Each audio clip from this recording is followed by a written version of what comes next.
지금 전 세계 외신들이 발칵 뒤집혔습니다. 북한보다 들어가기 힘든 나라가 오직 한국인에게만 문을 열었기 때문입니다. 이건 말도 안 됩니다. 이 나라는 여행객의 비자 발급 거절률이 99% 달한다고요? 하지만 충격은 여기서 끝나지 않았습니다. 한국 회사는 뇌물을 받지 않는 나라다. 원칙을 지키는 한국, 우리는 두 팔 벌려 환영한다. 세계에서 가장 부패한 나라라고 손가락질 받던 곳에서 오히려 뇌물을 거절했더니 프로젝트를 뺏긴 게 아니라 대통령이 직접 전용기를 보내 모셔갔습니다. 한국은 단순한 파트너가 아니다. 1400년 전부터 이어진 우리의 형제다. 20년도 더 전에 아무도 거들떠보지 않던 중앙아시아의 뜨거운 사막에 첫 발을 디딘 한국인들. 북한보다 더 폐쇄적인 나라가 한국의 손을 잡은 그 이유 지금 바로 공개합니다. 위험한 곳, 닫힌 곳, 아무도 안 가는 곳, 그런 곳이 제 전문 분야였습니다. 반갑습니다. 저는 네온 카터입니다. BBC 중앙아시아 수석 특파원으로 20년 넘게 일하고 있습니다. 제 여권은 너덜너덜합니다. 지옥이라 불리는 곳은 다 가봤다고 자부했습니다. 하지만 투르크메니스탄만큼 들어가기 어려운 나라는 제 기자 인생에서 처음이었습니다. 비자 신청서를 정확히 14번 냈습니다. 그리고 14번 모두 거절당했습니다. 이유도 다양했습니다. 처음 5번은 관광 목적이 불분명하다며 거절당했습니다. 다음 5번은 취재 목적이 국가 안보에 위협이 된다며 거부당했습니다. 마지막 4번은 아예 이유조차 알려주지 않았습니다. 영국 외무부가 공식적으로 중재에 나섰지만 소용없었습니다. BBC 본사에서 공식 요청서를 보내도 묵묵부답이었습니다. 그렇게 꼬박 3년이 걸렸습니다. 세계 어느 분쟁 지역보다 진입 장벽이 높았습니다. 포기하려던 찰나 제 동료 기자가 뜻밖의 조언을 했습니다. 네온 그냥 한국 대사관에 부탁해봐. 저는 웃어넘겼습니다. 무슨 소리야, 영국 대사관도 못하는 걸 한국 대사관이 어떻게 해. 하지만 지푸라기라도 잡는 심정으로 런던에 있는 지인을 통해 한국 외교관에게 추천서를 부탁했습니다. 그리고 거짓말 같은 일이 벌어졌습니다. 단 사흘 만이었습니다. 3년 동안 굳게 닫혀있던 문이 한국 대사관의 추천서 한 장에 활짝 열린 것입니다. 이메일로 도착한 비자 승인서를 보며 저는 제 눈을 의심했습니다. 도대체 대한민국이라는 나라가 이 폐쇄적인 독재 국가에서 어떤 위상을 가지고 있길래 영국 정부도 못하는 일을 팩스 한 장으로 해결한단 말인가. 그 의문이 제 취재의 시작이었습니다. 아시가바트 국제공항에 내렸습니다. 비행기에서 내리는 순간 숨이 턱 막히는 열기가 느껴졌습니다. 하지만 그보다 더 숨 막히는 건 공항의 풍경이었습니다. 바닥부터 천장까지 온통 흰색 대리석으로 뒤덮인 공항은 마치 거대한 병원 수술실처럼 차갑고 웅장했습니다. 사람 그림자도 거의 보이지 않는 텅 빈 입국장. 그 정막을 깨는 건 정면에 걸린 거대한 광고판들이었습니다. 저는 순간 제가 비행기를 잘못 타서 서울 인천공항에 되돌아온 줄 알았습니다. 가장 크고 잘 보이는 자리에 최신형 삼성 갤럭시 스마트폰 광고가 걸려 있었습니다. 그 옆에는 현대자동차의 신형 SUV가 사막을 질주하는 사진이 있었고 반대편에는 LG 올레드 텔레비전 광고가 번쩍이고 있었습니다. 영어, 러시아어, 그리고 투르크메너보다 한국어 카피가 더 눈에 띄게 배치되어 있었습니다. 입국 심사대로 향했습니다. 무표정한 제복을 입은 심사관이 제 여권을 낚아채듯 가져갔습니다. 그는 저를 위아래로 훑어보더니 딱딱한 목소리로 물었습니다. 꼬레아? 저는 당황해서 영어로 대답했습니다. 아니요, 영국입니다. 유나이티드 킹덤. 심사관의 표정이 미묘하게 일그러졌습니다. 그는 제 비자 서류를 한참이나 들여다보더니 다시 물었습니다. 한국 추천서? 네, 맞습니다. 한국 대사관 추천입니다. 그제야 심사관의 표정이 풀렸습니다. 그는 도장을 쾅 찍어주며 서툰 영어로 말했습니다. 한국 친구 환영합니다. 한국 사람 약속 지켜요. 좋은 사람입니다. 영국 여권을 가진 기자에게 한국 친구라는 이유로 입국을 허가하다니. 그게 제가 이 나라에서 마주한 첫 번째 미스터리였습니다. 공항 밖으로 나오자 섭씨 40도가 넘는 열풍이 불어왔습니다. 택시를 탔습니다. 50대 후반으로 보이는 운전기사였는데 라디오에서 익숙한 비트가 흘러나오고 있었습니다. 분명 어디선가 들어본 멜로디였습니다. 가사를 자세히 들어보니 한국어였습니다. BTS의 다이너마이트가 투르크메니스탄의 택시 안에서 울려 퍼지고 있었습니다. 운전기사는 가사는 모르는 눈치였지만 리듬에 맞춰 핸들을 두드리고 있었습니다. 제가 물었습니다. 이 노래 아십니까? 기사가 백미러로 저를 보며 엄지를 치켜 세웠습니다. 꼬레아 노래 최고예요. 우리 딸이 좋아해요. 삼성굿 현대굿 꼬레아 넘버원. 그는 신이 나서 한국 기업들의 이름을 주문처럼 외웠습니다. 마치 한국이라는 단어가 이 나라에서는 만능 열쇠라도 되는 것처럼 들렸습니다.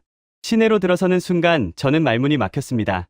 제 눈앞에 펼쳐진 광경은 제가 지구상 그 어떤 도시에서도 본 적 없는 기괴하고도 아름다운 모습이었습니다. 모든 것이 흰색이었습니다. 도로를 달리는 자동차도 흰색 가로등도 흰색, 그리고 눈에 보이는 모든 건물이 흰색 대리석으로 지어져 있었습니다. 대통령궁 정부 청사 호텔 아파트 쇼핑몰까지 예외는 없었습니다. 나중에 알게 된 사실이지만 이 도시는 세계에서 가장 많은 흰색 대리석 건물이 밀집한 도시로 기네스북에 등재되어 있었습니다.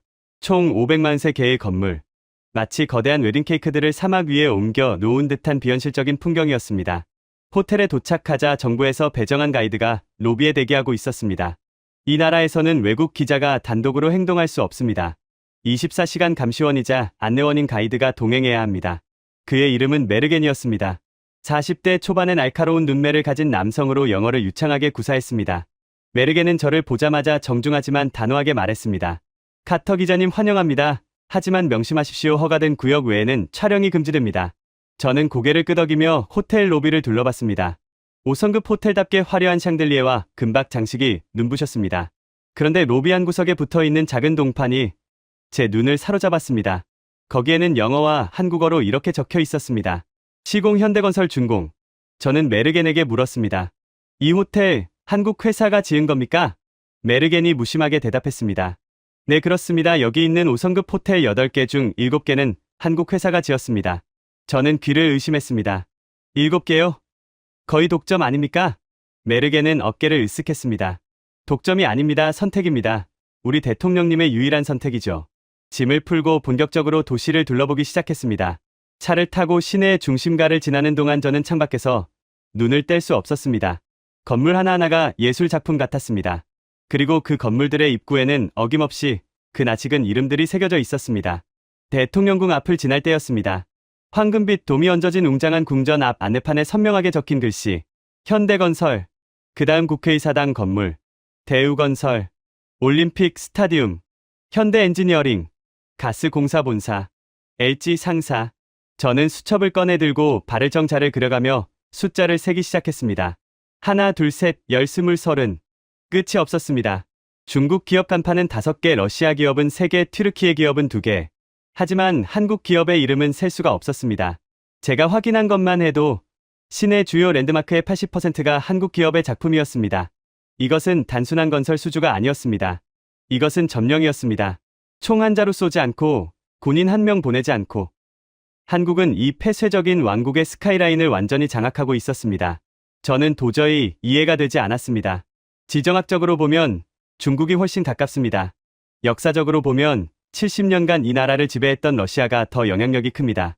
문화적으로 보면 같은 튀르크계 언어를 쓰는 튀르키예가 형제국입니다. 그런데 왜 하필 한국입니까?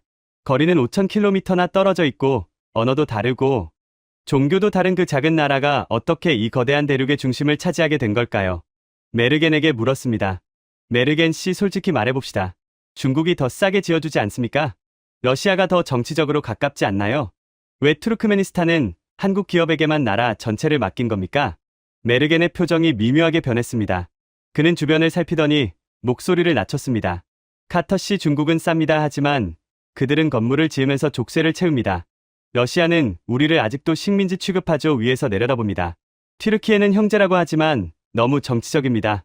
우리 내정에 간섭하려고 해요. 그럼 한국은요? 한국은 뭐가 다릅니까? 메르겐이 제 눈을 똑바로 쳐다보며 말했습니다. 한국 사람들은 바보 같습니다. 바보 같다고요? 네, 그들은 손해보는 짓을 합니다. 돈을 더 달라고 해도 모자랄 판에 자기들 돈을 써서 고쳐줍니다. 그리고 무엇보다 그들은 대통령의 돈을 거절했습니다. 대통령의 돈을 거절했다고요? 저는 그 말이 무슨 뜻인지 바로 이해하지 못했습니다. 세계에서 가장 강력한 권력자의 돈을 거절했다니 상식적으로 말이 되지 않았습니다. 죽고 싶지 않다면 말이죠. 메르겐이 의미심장한 미소를 지으며 덧붙였습니다. 내일 그 전설의 시작을 만든 사람을 만나게 해드리죠. 이 도시가 모래바람 날리는 사막이었던 20년도 더 전부터 이 자리를 지켜온 사람입니다. 그분이 한국이 어떻게 이 나라를 정복했는지 그 비밀을 알려줄 겁니다. 호텔 방으로 돌아온 저는 잠을 이루지 못했습니다. 창밖으로 보이는 아시가바트의 야경은 비현실적으로 아름다웠습니다. 조명을 받아 하얗게 빛나는 수백 개의 건물들. 저 모든 것을 한국인이 지었다는 사실이 믿기지 않았습니다. 메르겐이 말한 바보 같은 한국인. 대통령의 돈을 거절한 사람. 그가 도대체 누구길래 이 나라의 역사를 바꾼 것일까요? 단순히 건물을 잘 지어서가 아니었습니다. 뭔가 더 깊고 은밀한 이야기가 숨겨져 있다는 직감이 들었습니다. 다음 날 아침 저는 그 비밀의 열쇠를 쥔 남자를 만나러 갔습니다. 그리고 그곳에서 듣게 된 이야기는 제가 상상했던 비즈니스 성공담 따위가 아니었습니다. 그것은 목숨을 건 도박과 신념에 관한 이야기였습니다. 다음 날 아침 메르겐이 저를 데리고 간 곳은 시내 외곽의 한적한 주택가였습니다. 화려한 대리석 건물들이 즐비한 도심과는 달리 이곳은 조금 낡고 소박한 2층짜리 벽돌 건물이었습니다. 간판도 없었습니다. 그저 입구에 작은 태극기가 펄럭이고 있을 뿐이었습니다. 이곳이 바로 현대건설 투르크메니스탄 지사의 임시 사무소였습니다. 저는 그곳에서 한 남자를 만났습니다. 강태호 씨. 60이 넘은 나이가 믿기지 않을 만큼 단단한 체구에 구릿빛 피부를 가진 그는 마치 은퇴한 군인처럼 보였습니다. 그의 얼굴에는 중앙아시아의 거친 모래바람이 남긴 주름이 깊게 패어 있었습니다. 하지만 눈빛만은 형형하게 살아 있었습니다. 그는 저를 보자마자 투박한 손을 내밀었습니다. 반갑습니다. BBC 기자 양반 여기까지 오느라 고생했소. 그의 손은 거칠었고 악력은 셌습니다. 사무실 한쪽 벽면에는 아시가바트의 전경을 찍은 대형 사진이 걸려 있었습니다. 그 사진 속 수많은 흰색 건물들 위에 붉은색 펜으로 동그라미가 쳐져 있었습니다. 마치 작전지도 같았습니다. 제가 물었습니다. 이 건물들을 전부 당신이 지은 겁니까? 강태호 씨가 쓴 웃음을 지으며 고개를 저었습니다. 아니요, 우리 직원들이 지었죠.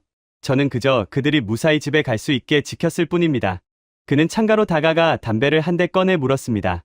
그의 시선은 창밖의 화려한 스카이라인을 향하고 있었지만 그의 기억은 20년도 더 전으로 돌아가고 있는 듯했습니다. 그때는 아무것도 없었습니다.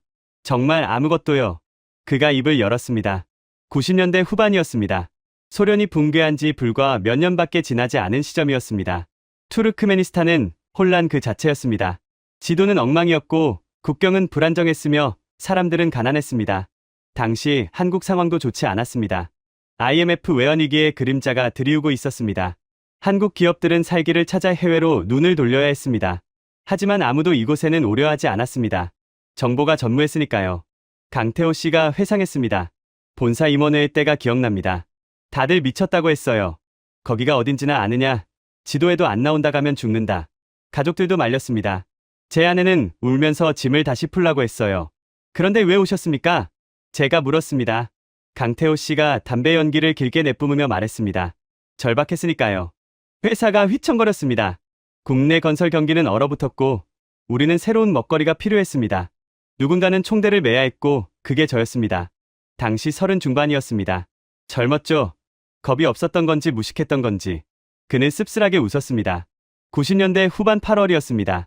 그가 처음 아시가바트 공항에 내렸을 때 마주한 풍경은 지금과는 딴판이었습니다. 공항은 허름한 창고 같았고 활주로에는 잡초가 무성했습니다.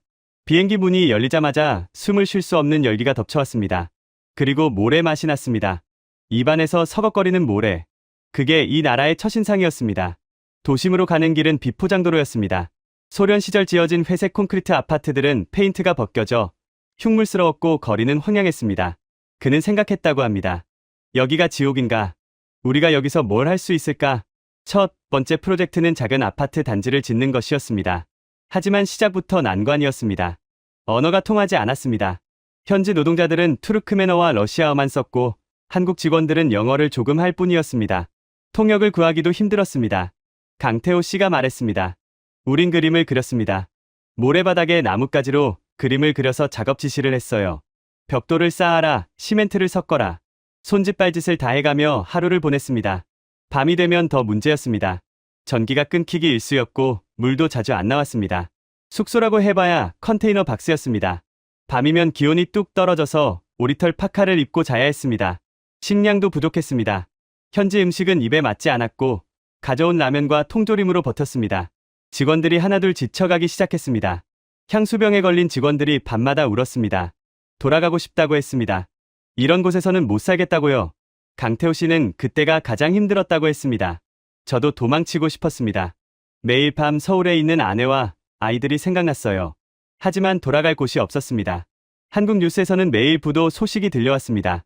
여기서 실패하면 우리 모두 실업자가 된다는 공포가 우리를 버티게 했습니다. 그들은 이를 악물었습니다. 새벽 4시에 일어나 밤 10시까지 일했습니다. 현지인들이 놀랄 정도였습니다. 러시아나 튀르키예 회사들은 더우면 쉬고 비 오면 쉬는데 한국 사람들은 날씨와 상관없이 일했으니까요. 콘크리트 칠 때가 기억납니다. 여름에는 기온이 50도까지 올라갑니다. 낮에 콘크리트를 부으면 금방 말라서 갈라져 버려요. 그래서 밤에 작업해야 했습니다. 조명도 없어서 자동차 헤드라이트를 켜놓고 밤새 콘크리트를 쳤습니다. 현지 감독관이 미친 짓이라고 했습니다. 하지만 우리는 해냈습니다. 콘크리트가 굳었을 때 갈라짐 하나 없이 매끈한 표면이 나왔을 때 그 희열은 말로 다 못합니다. 그렇게 6개월이 지났을 때였습니다. 작은 기적이 일어났습니다. 아파트가 완공된 것입니다. 예정보다 2달이나 빠른 완공이었습니다. 품질은 완벽했습니다. 현지 공무원들이 와서 보고 믿지 못했습니다. 보통은 1년이 걸려도 못 끝낼 일을 반년 만에 끝냈으니까요. 그때부터 소문이 나기 시작했습니다. 한국 사람들은 마법사다. 밤에 잠도 안 자고 건물을 짓는다. 하지만 그건 시작에 불과했습니다. 진짜 시련은 모래폭풍이나 더위가 아니었습니다. 사람이었습니다. 강태호 씨의 표정이 굳어졌습니다. 그가 담배를 비벼 끄며 말했습니다. 자연과는 싸울 수 있습니다. 버티면 되니까요. 하지만 탐욕과는 싸우기가 정말 힘들더군요. 아파트 공사가 성공적으로 끝나자 더 큰 기회가 찾아왔습니다.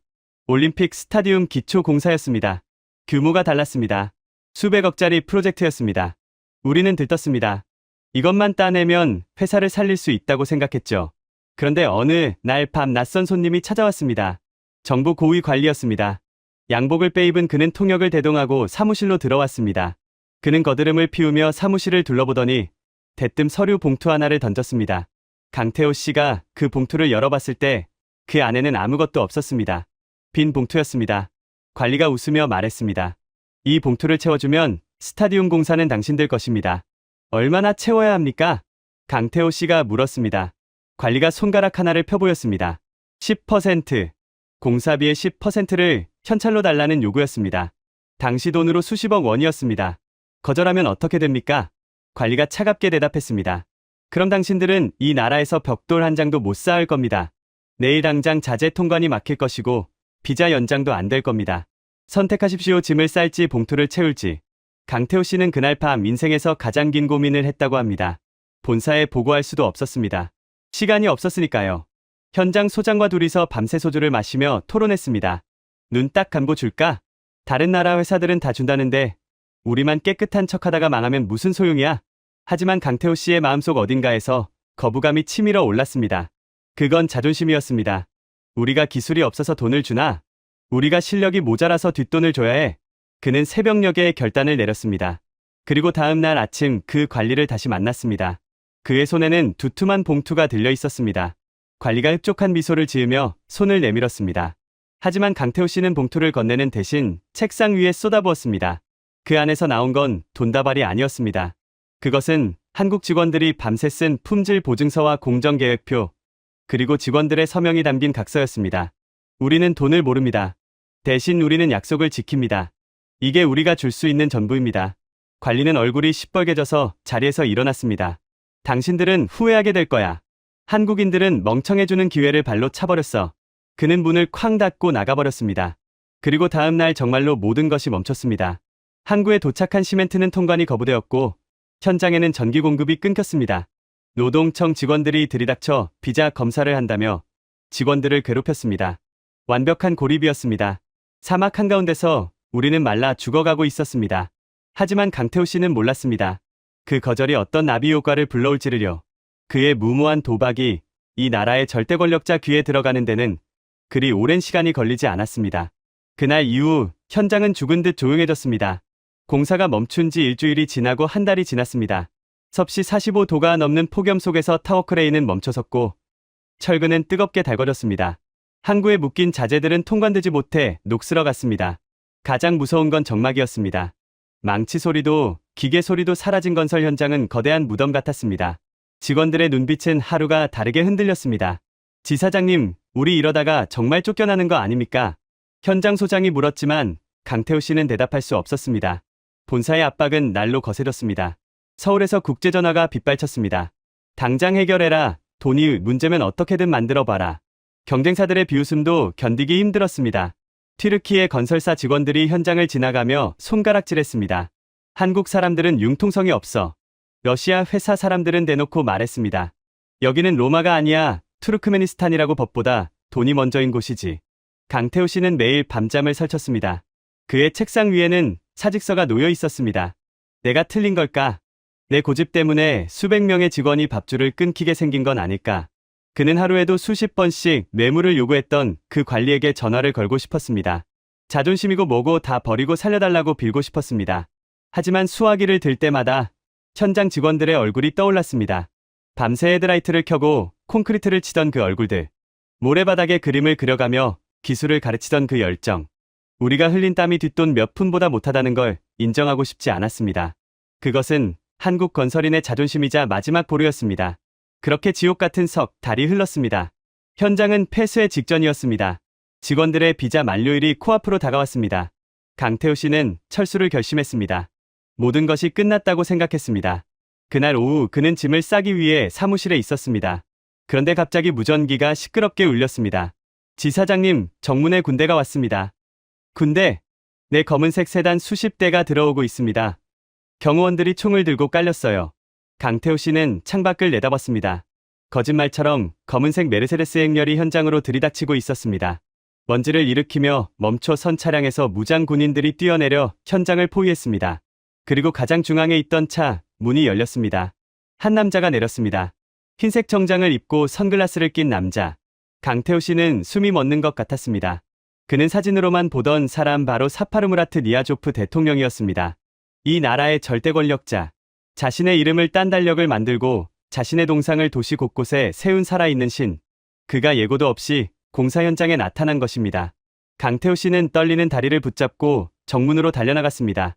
대통령 주변에는 기관단총을 든 경호원들이 삼엄하게 경계를 서고 있었습니다. 그 옆에는 낯익은 얼굴이 보였습니다. 바로 석 달 전 뇌물을 요구했던 그 관리였습니다. 그는 대통령의 귀에 대고 무언가 열심히 속삭이고 있었습니다. 강태호 씨가 다가가자 대통령이 선글라스를 벗고 그를 쏘아봤습니다. 얼음장 같은 눈빛이었습니다. 주변의 공기가 얼어붙었습니다. 대통령이 입을 열었습니다. 왜 공사가 멈췄나? 낮고 굵은 목소리였습니다. 강태호 씨가 입을 떼기도 전에 그 관리가 끼어들었습니다. 각하, 제가 보고드린 대로입니다. 이한국 회사는 능력이 없습니다. 자재도 못 구하고 인부들 관리도 못해서 석 달째 놀고 있습니다. 당장 계약을 취소하고 튀르키예 회사에 넘겨야 합니다. 그것은 완벽한 모함이었습니다. 관리는 교활한 미소를 지으며 강태호 씨를 내려다봤습니다. 지금이라도 무릎 꿇고 빌라는 신호였습니다. 강태호 씨의 머릿속이 하얗게 변했습니다. 여기서 진실을 말하면 죽을 수도 있다. 저 관리는 대통령의 최측근이다. 하지만 이대로 물러설 수는 없었습니다. 그는 주먹을 꽉 쥐었습니다. 손톱이 살을 파고들었습니다. 아닙니다. 강태호 씨가 소리쳤습니다. 통역관이 당황해서 그를 쳐다봤습니다. 통역해. 강태호 씨는 단호하게 말했습니다. 우리는 능력이 없는 게 아닙니다. 돈이 없는 겁니다. 대통령의 눈썹이 꿈틀했습니다. 돈! 무슨 돈이냐? 뇌물 줄 돈이 없습니다. 현장은 정적에 휩싸였습니다. 경호원들이 총구를 고쳐 잡았습니다. 그 관리는 얼굴이 사색이 되어 소리쳤습니다. 미친 소리입니다. 각하, 저자는 거짓말을 하고 있습니다. 끌어내야 합니다. 하지만 대통령은 손을 들어 관리를 제지했습니다. 그리고 강태호 씨에게 한 걸음 다가갔습니다. 계속해라. 강태호 씨는 침을 꿀꺽 삼키고 말을 이었습니다. 우리는 한국에서 왔습니다. 우리는 건물을 지으러 왔지 뒷돈을 주러 온 게 아닙니다. 당신의 부하가 공사비의 10%를 요구했습니다. 우리는 그 돈을 줄 수 없었습니다. 그 돈은 건물의 기둥이 되고 벽이 되어야 할 돈입니다. 뇌물로 쓰면 부실공사가 됩니다. 우리는 그렇게 배운 적이 없습니다. 그래서 거절했습니다. 그게 죄라면 지금 당장 저희를 추방하십시오. 말을 마친 강태호 씨는 눈을 감았습니다. 이제 끝났다. 쥐도 새도 모르게 끌려가겠구나. 1분 같은 1초가 흘렀습니다. 사막의 뜨거운 바람 소리만 윙윙거렸습니다. 그때였습니다. 하하하. 호탕한 웃음소리가 정적을 깼습니다. 강태호 씨가 눈을 떴습니다. 이아조프 대통령이 웃고 있었습니다. 그는 웃음을 멈추더니 옆에 서 있던 관리의 뺨을 세게 후려쳤습니다. 짝 소리가 현장에 울려 퍼졌습니다. 관리가 비명을 지르며 바닥에 쓰러졌습니다. 대통령은 쓰러진 관리를 거들떠보지도 않고 강태호 씨의 어깨를 잡았습니다. 그리고 말했습니다. 나는 10년 동안 수많은 외국 놈들을 만났다. 다들 내 앞에서 굽신거리고 뒤로는 내 돈을 훔쳐갔지. 내 앞에서 돈을 못 주겠다고 대든 놈은 네가 처음이다. 대통령의 눈빛이 변해 있었습니다. 그것은 분노가 아닌 호기심, 아니 존경에 가까운 눈빛이었습니다. 마음에 든다. 아주 마음에 들어. 너희 한국 사람들은 미쳤어. 하지만 나는 그 미친 정직함이 필요하다. 대통령은 즉석에서 지시를 내렸습니다. 이자를 당장 해임하고 감옥에 보내라. 그리고 오늘부로 이 현장의 모든 권한은 현대건설에 일임한다. 누구도 방해하지 못하게 내 친위대를 배치해라. 그날 밤 현장은 축제 분위기였습니다. 항구에 묶여있던 자재들이 트럭에 실려 줄지어 들어왔습니다. 전기가 다시 들어왔고 타워 크레인이 돌아가기 시작했습니다. 직원들은 서로 끌어안고 울었습니다. 강태호 씨는 사무실 옥상에 올라가 밤하늘을 올려다봤습니다. 다리가 풀려 주저앉았습니다. 눈물이 하염없이 흘렀습니다. 살았다. 우리가 이겼다. 아니, 정직이 이겼다. 그는 떨리는 손으로 아내에게 전화를 걸었습니다. 여보, 나 안 쫓겨나. 우리 여기서 계속 일할 수 있어. 이 사건은 삽시간에 아시가바트 전역으로 퍼졌습니다. 미친 한국인들이 대통령의 측근을 날려버렸다. 뇌물을 거절하고 살아남은 유일한 회사다. 사람들은 한국인들을 두려운 반 경외심 반으로 바라보기 시작했습니다. 하지만 강태호 씨는 몰랐습니다. 이것은 그저 예고편에 불과했다는 것을요. 대통령의 시험은 끝난 게 아니었습니다. 오히려 이제 막 시작된 것이었습니다. 몇 달 뒤 대통령궁에서 호출이 왔습니다. 이번에는 비공식 만찬이 아니었습니다. 국가 운명을 건 거대한 제안이 그를 기다리고 있었습니다. 강태호 씨가 대통령 집무실에 들어섰을 때 대통령은 거대한 설계도면을 탁자 위에 펼쳐놓고 있었습니다. 그리고 그를 보며 씩 웃었습니다. 미스터 강, 자네 뇌물 안 준다고 했지? 그럼 이건 어떤가? 이번에는 돈 대신 내 신뢰를 주지. 대통령이 가리킨 도면에는 투르크메니스탄의 상징이자 국가의 심장이 될 건물이 그려져 있었습니다. 그것은 단순한 건물이 아니었습니다. 한국 기업이 이 나라를 독점하게 되는 결정적인 열쇠였습니다. 뇌물 거절 사건은 투르크메니스탄 관료 사회에 조용한 파문을 일으켰습니다. 미친 한국인들이 대통령의 측근을 날려버렸다. 그들은 돈을 안 받는다. 아니, 못 받는다. 이 소문은 양날의 검이었습니다. 어떤 관리들은 한국 기업을 기피했습니다. 뒷돈을 챙길 수 없었으니까요. 하지만 대통령 사파르무라트 니아조프의 생각은 달랐습니다. 그는 편집증에 가까울 정도로 의심이 많은 독재자였습니다. 자신의 동상을 금으로 만들어 세우면서도 정작 측근들은 믿지 않았습니다. 그의 주변에는 항상 아부하는 간신배들과 국고를 빼돌리려는 도둑들 뿐이었습니다. 그런 그에게 강태호라는 존재는 충격이었습니다. 돈을 거절하는 바보. 아니, 돈보다 원칙을 무서워하는 사람. 니아조프는 그 바보를 시험해보기로 했습니다. 그 무대는 바로 국가의 얼굴인 국회의사당 신축 프로젝트였습니다. 2000년대 초반 입찰 공고가 떴습니다. 규모는 당시 돈으로 8천만 달러. 한화로 환산하면 수천억 원에 달하는 초대형 프로젝트였습니다. 단순히 건물을 짓는 게 아니었습니다. 이 나라의 권위를 세우는 일이었습니다. 입찰장에는 세계 유수의 건설사들이 모여들었습니다. 프랑스의 대형 건설사는 화려한 조감도와 함께 파리 샹젤리제 거리에 있는 고급 빌라 열쇠를 준비했습니다. 대통령의 딸에게 주는 선물이라고 했습니다. 러시아 국영기업은 가스관 사업권을 무기로 압박했습니다. 그들은 정치적 영향력을 과시하며 거드름을 피웠습니다. 형제의 나라라 자부하던 튀르키예 건설사는 금으로 만든 시계와 두툼한 달러 봉투를 테이블 밑으로 돌렸습니다. 그들 사이에서 한국의 현대건설은 초라해 보였습니다. 규모도 작았고 정치적 배경도 없었습니다. 무엇보다 입찰 가격이 가장 비쌌습니다. 프랑스보다 20%, 튀르키예보다 30%나 높은 가격을 써냈습니다. 뇌물을 안 주는 대신 자재비를 아끼지 않았기 때문입니다. 입찰 당일 대통령궁의 분위기는 살벌했습니다. 대통령이 직접 주재하는 회의였습니다. 각국 대표들이 차례로 프레젠테이션을 마쳤습니다. 그들은 하나같이 대통령을 찬양하며 충성서약을 했습니다. 그리고 은밀한 눈빛을 교환했습니다. 마지막 순서는 강태호 씨였습니다. 그는 단상에 올라 투박한 도면 한 장을 펼쳤습니다. 화려한 3D 영상도 없었습니다. 통역을 대동한 그가 입을 열었습니다. 우리는 비쌉니다. 장내가 술렁거렸습니다. 입찰 경쟁에서 스스로 비싸다고 말하는 바보는 처음이었으니까요. 강태호 씨는 아랑곳하지 않고 말을 이었습니다. 왜냐하면 우리는 가장 좋은 철근을 쓰기 때문입니다. 우리는 느립니다. 콘크리트가 완전히 굳을 때까지 기다리기 때문입니다. 우리는 융통성이 없습니다. 설계도면에 그려진 나사 하나까지 그대로 받기 때문입니다. 하지만 우리는 약속을 지킵니다. 100년이 지나도 무너지지 않는 건물을 짓겠습니다. 그게 제가 가깝게 드릴 수 있는 유일한 뇌물입니다. 정적이 흘렀습니다. 프랑스 대표가 비웃음을 흘렸습니다. 러시아 대표는 팔짱을 끼고 혀를 찼습니다. 다들 한국이 탈락할 것이라 확신했습니다. 대통령이 천천히 입을 열었습니다. 미스터 강, 다른 회사들은 나에게 파리의 별장과 스위스 은행 계좌를 약속했다. 그런데 너는 나에게 고작 시멘트 덩어리를 주겠다는 거냐? 강태호 씨는 물러서지 않았습니다. 각하 별장은 낡고 계좌는 비어가지만 저희가 지은 국회의사당은 각하의 이름과 함께 영원히 남을 것입니다. 역사에 남는 것은 돈이 아니라 위대한 건축물입니다. 대통령은 한참 동안 강태호 씨를 쏘아봤습니다. 그의 눈빛이 흔들렸습니다. 그는 평생 돈과 권력으로 사람을 움직여왔습니다. 그런데 이 작은 동양인은 명예를 이야기하고 있었습니다. 그것은 독재자가 가장 듣고 싶어 했던 말이었습니다. 영원함, 역사. 그 단어들이 니아조프의 심장을 뚫었습니다. 다음날 결과가 발표되었습니다. 전 세계 외교가가 경악했습니다. 현대건설 낙찰. 프랑스 대사는 본국에 긴급 타전을 보냈습니다. 이건 미친 짓이다. 투르크메니스탄 대통령이 실성했다. 가장 비싼 가격을 써낸 한국 기업이 선택되다니.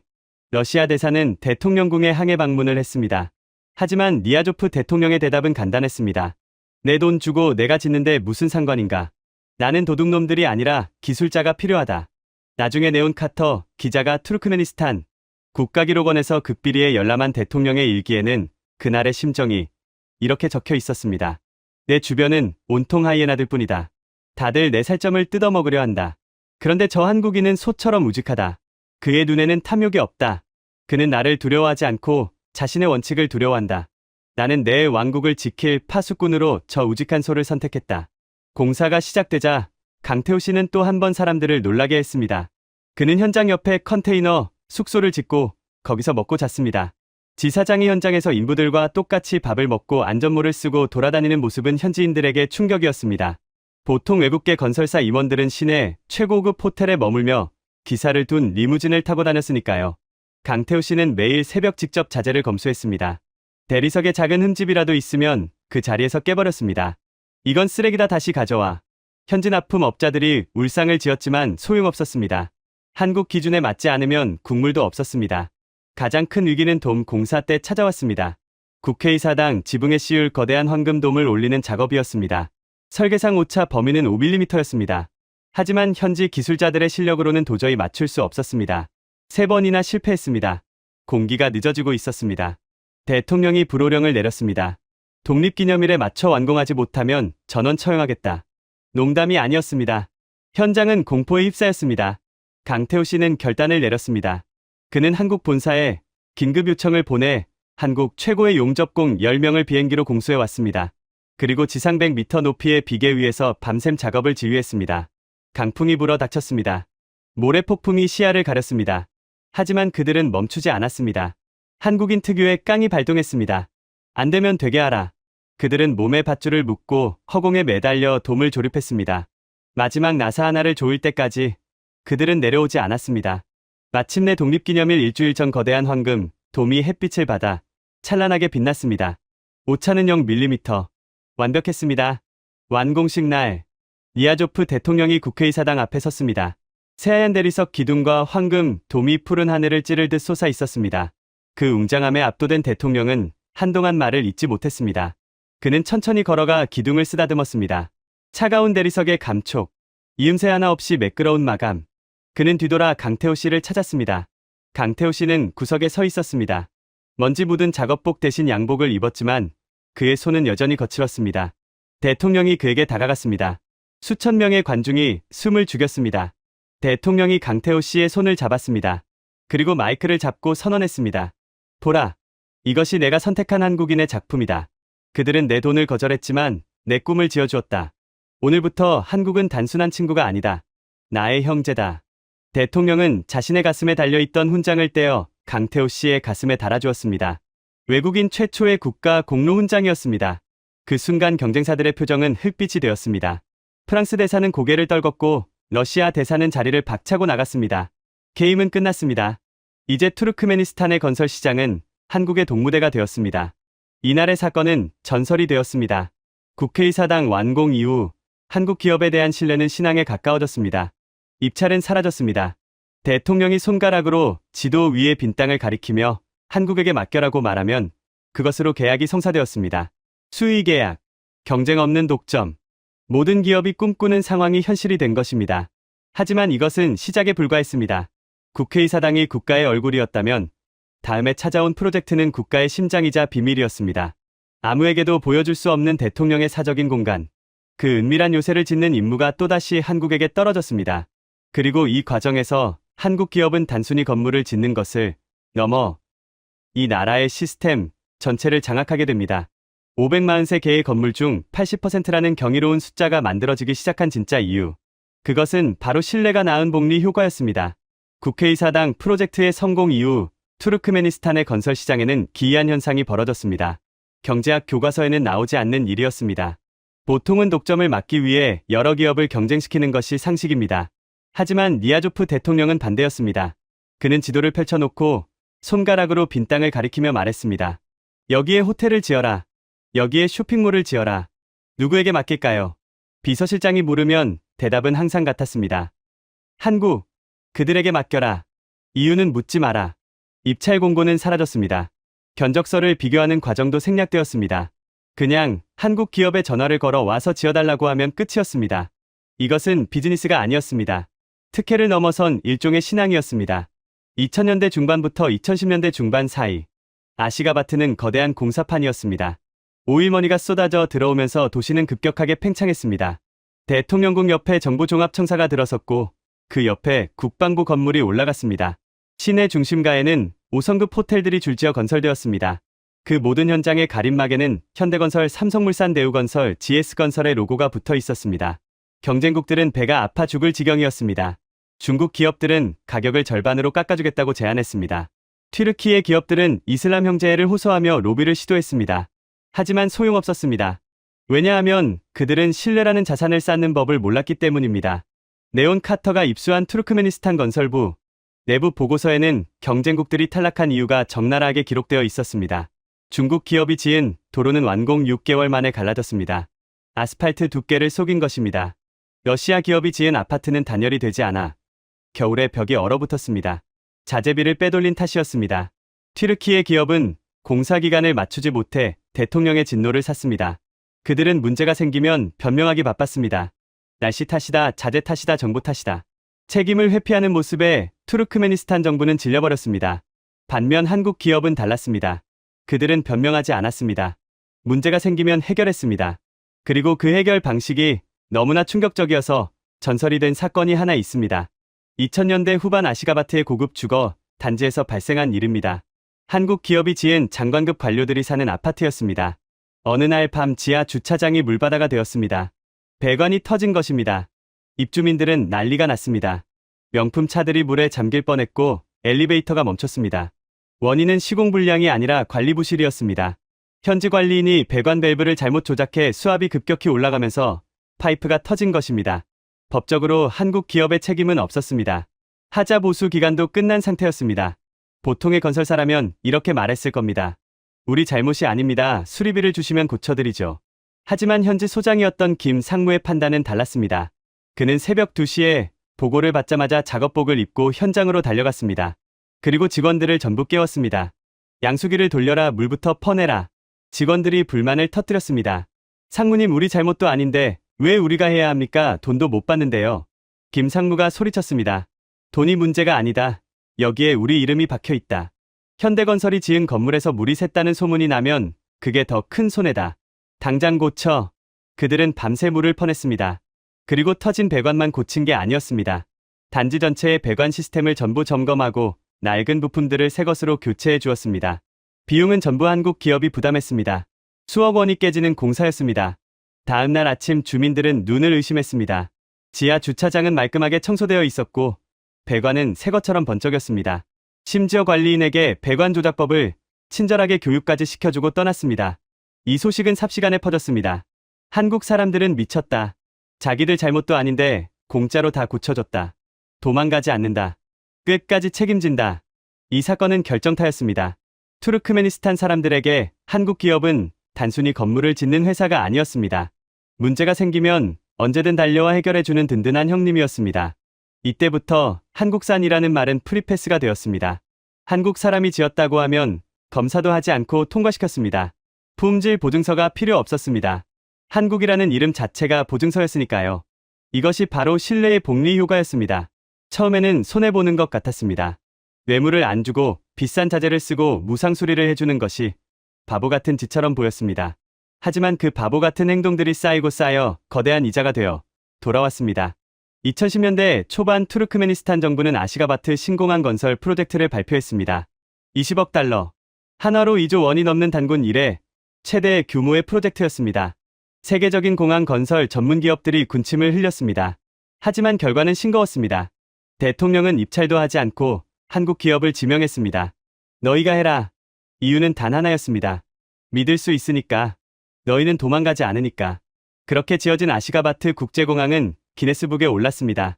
세계에서 가장 큰 새 모양의 건축물, 지붕이 비상하는 매 형상을 하고 있는 그 웅장한 공항은 한국 기술력의 정점을 보여주었습니다. 네온 카터가 아시가바트 시내를 돌며 세어본 한국 기업의 점유율은 70%가 넘었습니다. 543개의 주요 건물 중 400개 이상이 한국인의 손을 거쳤습니다. 대통령궁 국회의사당 국방부 내무부 외무부 등 국가안보와 직결된 핵심 시설은 100% 한국 기업이 지었습니다. 이것은 세계 건설 역사상 유례가 없는 일입니다. 한 국가의 수도를 특정 외국 기업이 통째로 짓다시피 한 경우는 전무후무합니다. 미국도 영국도 해내지 못한 일을 한국이 해낸 것입니다. 그것도 총 한 방 쏘지 않고 오직 콘크리트와 땀방울로 말입니다. 강태호 씨는 네온 카터와의 인터뷰에서 이렇게 말했습니다. 우리는 건물을 지은 게 아닙니다. 우리는 관계를 지었습니다. 건물은 언젠가 낡고 무너질 수 있습니다. 하지만 한번 쌓인 신뢰는 무너지지 않습니다. 그들은 우리를 믿어주었고 우리는 그 믿음에 보답했습니다. 그게 전부입니다. 하지만 네온 카터는 의문이 들었습니다. 단순히 공사를 잘해주고 AS를 잘해준다고 해서 한 나라의 문이 이렇게까지 활짝 열릴 수 있을까? 건설 분야의 신뢰만으로 모든 것이 설명될까? 아무리 정직한 기업이라도 문화적 이질감이나 역사적 뿌리가 없으면 한계가 있기 마련입니다. 그런데 투르크메니스탄 사람들은 한국인을 단순한 비즈니스 파트너 이상으로 대하고 있었습니다. 마치 오래전 헤어진 가족을 만난 것처럼 애틋하고 각별했습니다. 택시기사가 한국 노래를 따라 부르고 시장 상인이 한국 드라마 이야기를 하며 눈물을 흘립니다. 젊은이들은 영어가 아니라 한국어를 배우기 위해 밤을 새웁니다. 이 뜨거운 감정의 뿌리는 어디에 있는 걸까요? 혹시 우리가 모르는 아주 오래된 인연이 숨겨져 있는 건 아닐까요? 네온 카터는 그의 답을 찾기 위해 건설 현장이 아닌 대학교 도서관으로 향했습니다. 그리고 그곳에서 흙먼지 덮인 역사책 속에 숨겨져 있던 1400년 전의 비밀을 마주하게 됩니다. 그것은 우연이 아니었습니다. 피로 맺어진 약속이었습니다. 건설이 도시의 뼈대를 세우는 일이라면 문화는 그 도시의 영혼을 불어넣는 일입니다.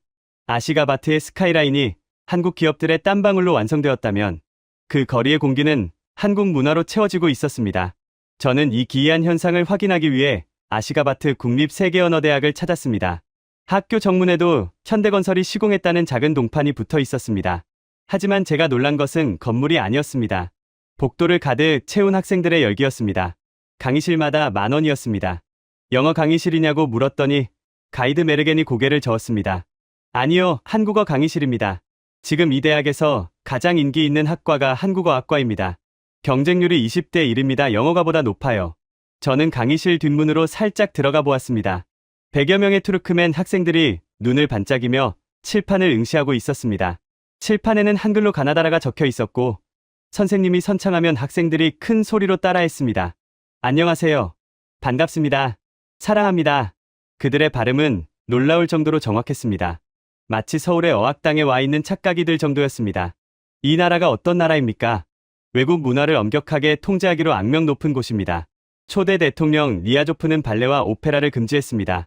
투르크맨 전통에 맞지 않는다는 이유였습니다. 립싱크 공연도 금지되었고 수염을 기르는 것도 제한되었습니다. 인터넷은 막혀 있고 페이스북이나 유튜브는 접속조차 안 됩니다. 그런데 이 철통 같은 문화 장벽을 뚫고 한국어와 케이팝이 흘러넘치고 있었습니다. 이것은 모순이었습니다. 아니, 미스터리였습니다. 왜 한국 문화만 예외인 걸까요? 수업이 끝난 후 저는 한국어학과 학과장인 굴라즈 교수를 만났습니다. 50살의 지적인 여성인 그녀는 유창한 한국어로 저를 맞이했습니다. BBC 기자님 환영합니다. 한국어로 인터뷰해도 될까요? 저는 깜짝 놀랐습니다. 그녀의 한국어는 완벽했습니다. 억양조차 서울 사람 같았습니다. 교수님 어떻게 이렇게 한국어를 잘하십니까? 제가 묻자 그녀는 미소 지으며 대답했습니다. 저는 드라마로 배웠습니다. 대장금을 보면서요. 20년도 더 전에 국영방송에서 한국 드라마를 틀어줬거든요. 그때부터였습니다. 이 나라에 한국 바람이 분 것은요. 저는 핵심을 찔렀습니다. 이 나라는 외국 문화를 경계하지 않습니까? 서구 문화는 물론이고 인접국인 러시아나 튀르키예 문화도 제한하는데 왜 한국 문화는 장려하는 겁니까? 굴라즈 교수는 잠시 생각하더니 서재에서 두꺼운 역사책을 꺼내왔습니다. 그리고 지도가 그려진 페이지를 펼쳤습니다. 그 지도에는 거대한 제국의 영토가 표시되어 있었습니다. 이게 뭔지 아세요? 돌궐 제국입니다. 6세기에서 8세기 중앙아시아를 지배했던 투르크 민족의 제국이죠. 우리의 조상입니다. 그녀의 손가락이 지도의 동쪽 끝으로 이동했습니다. 그리고 여기 고구려가 있습니다. 1400년 전 중국 수나라와 당나라가 팽창하던 시절 돌궐과 고구려는 동맹을 맺었습니다. 형제로서 손을 잡았죠. 중국이라는 거대 세력에 맞서 서로를 지켜주기 위해서였습니다. 사마르칸트 아프라시아브 궁전 벽화에 보면 고구려 사신들이 조우관, 즉 깃털, 꽂은 모자를 쓰고 돌궐 왕을 아련하는 모습이 그려져 있습니다. 우리는 그때부터 알고 있었습니다. 한국은 적이 아니라 형제라는 것을요. 저는 소름이 돋았습니다. 단순히 비즈니스를 위해 만들어낸 말이 아니었습니다. 이들에게 한국은 역사적 DNA에 새겨진 혈맹이었습니다. 굴라즈 교수가 말을 이었습니다. 러시아는 70년간 우리를 지배했습니다. 우리의 언어를 금지하고 문화를 말살하려 했죠. 그래서 두렵습니다. 중국은 경제적으로 우리를 삼키려 합니다. 거대한 자본으로 우리를 종속시키려 하죠. 그래서 경계합니다. 튀르키예는 같은 뿌리라고 하지만 오스만 제국 시절 우리를 지배하려 했고 지금도 정치적으로 간섭하려 합니다. 하지만 한국은 다릅니다. 한국은 우리를 지배한 적도 없고 지배할 의지도 없습니다. 그저 좋은 물건을 만들어주고 튼튼한 건물을 지어주고 약속을 지키고 떠납니다. 그 태도가 1400년 전 고구려 사신들의 모습과 겹쳐 보이는 겁니다. 그래서 우리 정부도 국민들도 한국 문화에는 빗장을 푼 것입니다. 위협적이지 않은 성공 모델. 우리가 닮고 싶은 형제의 모습이니까요. 교수실을 나와 캠퍼스 벤치에 앉아있는 한 여학생을 만났습니다. 이름은 아이셀 22살의 한국어학과 학생이었습니다. 그녀의 가방에는 태극기 배지가 달려 있었고 이어폰에서는 블랙핑크의 노래가 흘러나오고 있었습니다. 한국어가 왜 좋아요? 제가 묻자 그녀는 눈을 반짝이며 대답했습니다. 한국은 꿈이니까요. 꿈. 네, 우리 할아버지가 그러셨어요. 옛날에는 한국이 우리보다 못 살았다고요. 전쟁으로 폐허가 된 나라였다고요. 그런데 지금은 세계 선진국이잖아요. 삼성 같은 세계적인 기업도 있고 BTS 같은 스타도 있고요. 우리나라도 한국처럼 될 수 있다는 희망을 줘요. 아이셀은 수줍게 웃으며 덧붙였습니다. 그리고 한국 사람들은 정직해요. 제 사촌 오빠가 현대 엔지니어링 현장에서 일하거든요. 오빠가 그랬어요. 한국 매니저님들은 월급을 하루도 미루지 않는다고요. 야근하면 수당도 꼬박꼬박 챙겨주고요. 우리나라 회사들은 안 그러거든요. 그래서 저도 졸업하면 꼭 한국 회사에 취직하고 싶어요. 그게 제 꿈이에요. 아이셀의 말을 들으며 저는 깨달았습니다. 강태호 씨가 20년도 더 전에 뇌물을 거절했던 그 작은 날갯짓이 거대한 태풍이 되어 이 나라의 젊은이들을 흔들고 있다는 것을요. 건설 현장에서 시작된 신뢰가 TV, 드라마를 타고 안방으로 들어갔고 이제는 대학교 강의실에서 미래의 꿈으로 자라나고 있었습니다. 이것은 돈으로 살 수 없는 영향력입니다. 소프트 파워라는 단어로는 부족했습니다. 이것은 일종의 문명적 연대였습니다. 1400년 전 대륙의 양 끝에서 서로를 의지했던 고구려와 돌궐의 후예들이 21세기 아시가바트라는 무대에서 다시 만나 새로운 역사를 쓰고 있는 것입니다. 그날 저녁 저는 호텔 로비에서 우연히 한국인 기술자들을 마주쳤습니다. 작업복을 입은 그들은 지친 기색이 역력했지만 표정은 밝았습니다. 현지 직원들과 어깨동무를 하고 서툰 투르크메너와 한국어를 섞어가며 농담을 주고받고 있었습니다. 형님 오늘 삼겹살 콜. 현지 직원이 한국말로 외치자 한국 기술자가 엄지를 치켜 세웠습니다. 콜 오늘 내가 쏜다 가자. 그 모습은 고용주와 피고용인의 관계가 아니었습니다. 오랜 친구 같았습니다. 그들을 보며 굴라즈 교수의 말이 다시 떠올랐습니다. 먼 형제가 돌아온 것입니다. 역사적으로 보면 이건 규환입니다. 아무도 오지 않던 사막에 한국인들이 돌아왔고 그들은 옛날처럼 신의를 지켰습니다. 그래서 투르크메니스탄은 마음을 연 것입니다. 하지만 이 감동적인 재회 뒤에는 더 거대하고 실질적인 프로젝트가 숨쉬고 있었습니다. 문화와 역사가 감성적인 연결고리라면 이제 한국은 이 나라의 생명줄을 주는 단계로 나아가고 있었습니다. 바로 에너지입니다. 투르크메니스탄은 세계 4위의 천연가스 보유국입니다. 땅만 파면 돈이 쏟아져 나오는 나라입니다. 하지만 그 가스는 팔 곳이 없었습니다. 중국과 러시아가 가스관을 움켜쥐고 있었기 때문입니다. 갇혀버린 자원, 수출길이 막힌 보물. 이 딜레마를 해결하기 위해 한국이 다시 한번 구원투수로 등판했습니다. 이번에는 건물을 짓는 게 아니었습니다. 바다를 건너고 대륙을 잇는 거대한 에너지, 고속도로를 뚫는 일이었습니다.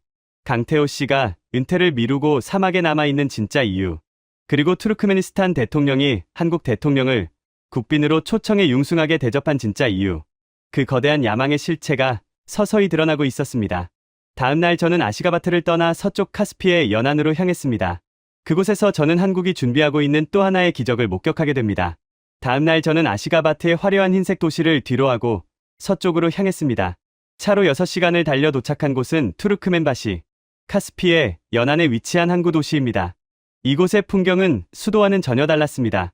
거친 파도가 몰아치는 바다와 끝없이 펼쳐진 황무지, 그리고 그 위에 거대한 철의 숲이 우뚝 솟아 있었습니다.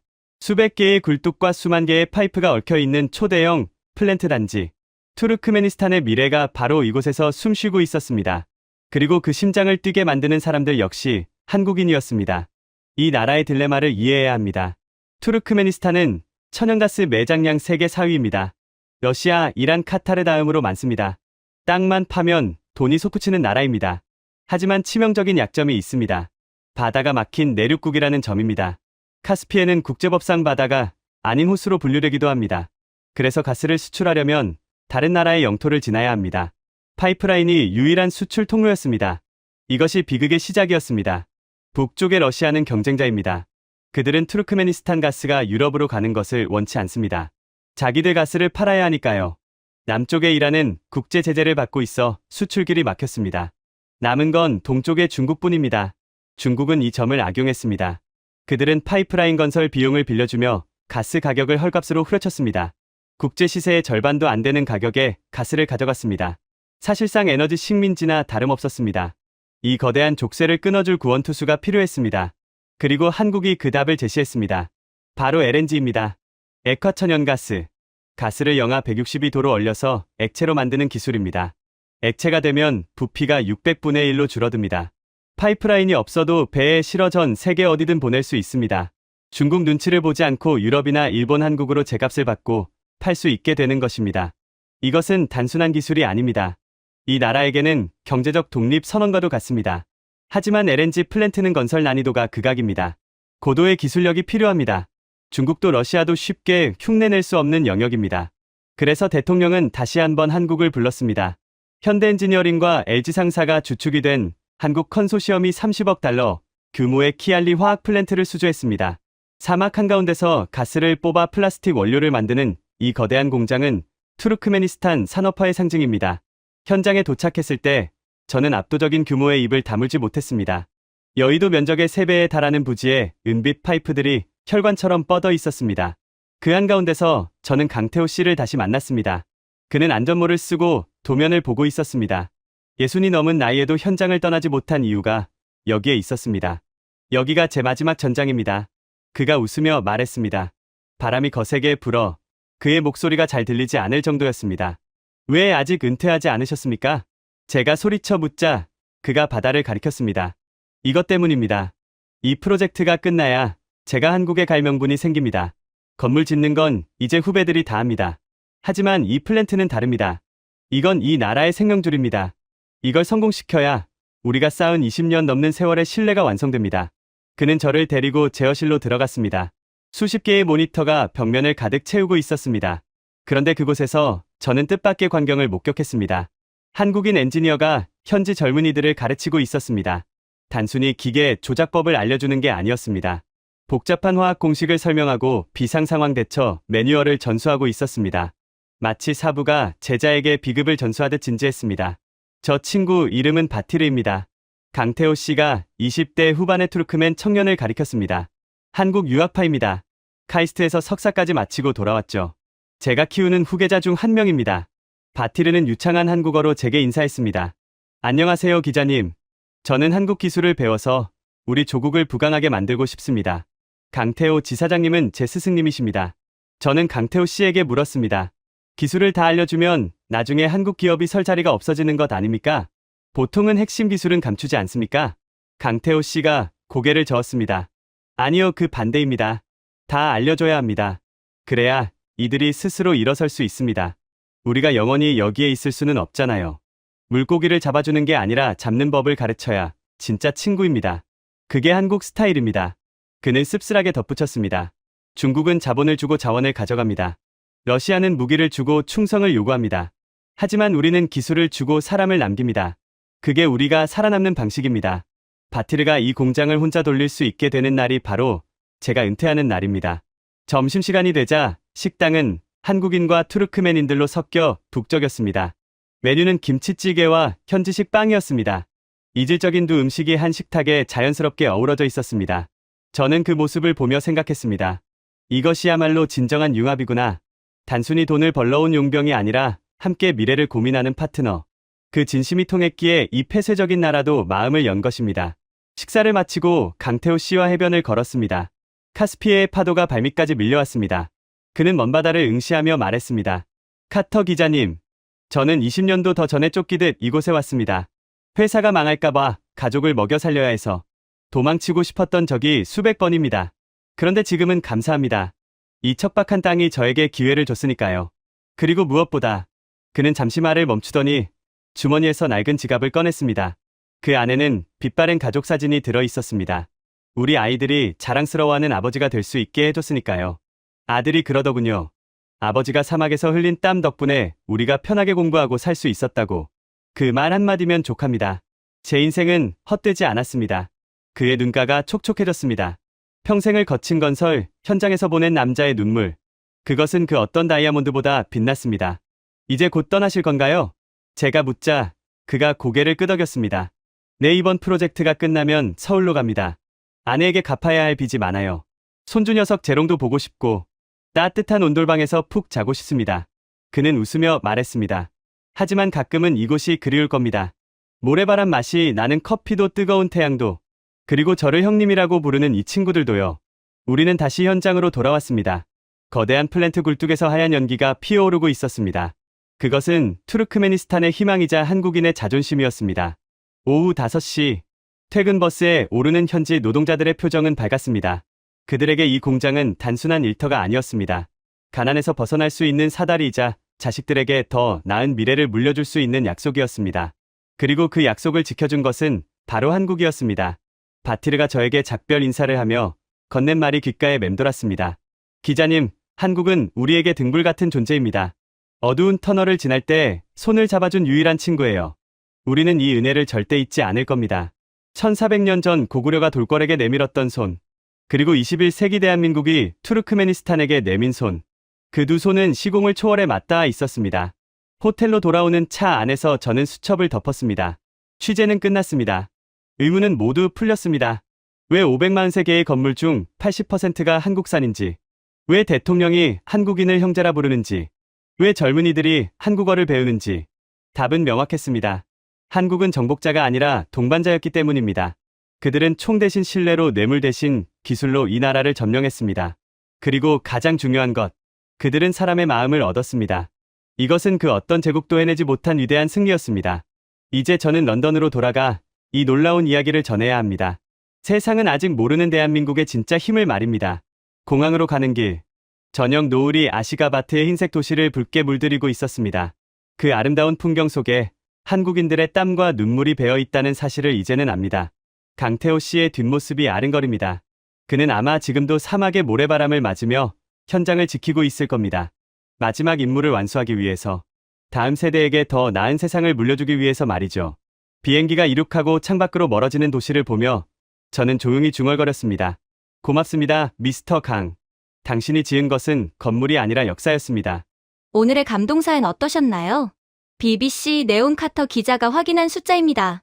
543개의 건물 중 80%, 비자 거절률 99%의 나라, 뇌물을 거절한 후 대통령이 직접 찾아온 단 하나의 기업. 내 앞에서 돈을 못 주겠다고 대든 놈은 네가 처음이다. 아무도 가지 않던 사막에, 아무도 알아주지 않던 시절부터 묵묵히 콘크리트를 쳤습니다. 헤드라이트 불빛 아래 밤샘 작업을 하던 그 손들이 한 나라의 스카이라인이 되었습니다. 강태호 씨는 오늘도 그 현장을 지키고 있습니다. 이 영상이 가슴 뜨거워지셨다면 댓글에 신뢰 두 글자만 남겨주십시오. 여러분의 댓글 하나가 조용한 자부심을 세상에 알리는 목소리가 됩니다. 총 한 방 쏘지 않았습니다.